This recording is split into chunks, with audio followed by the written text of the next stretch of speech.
they can stay while the students are having their classes.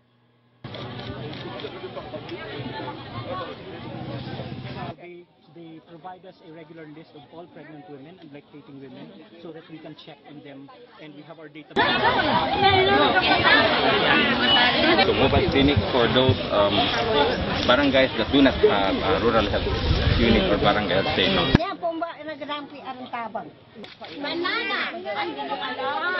Another one. Yeah. Okay. Dato po.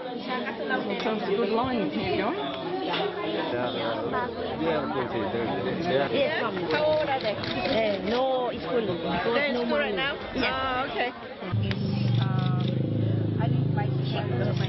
Medical. Oh, okay. Oh, I see. Yeah.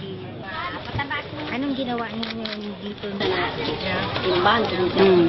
Nakayari pa kang gabo kari pa poli.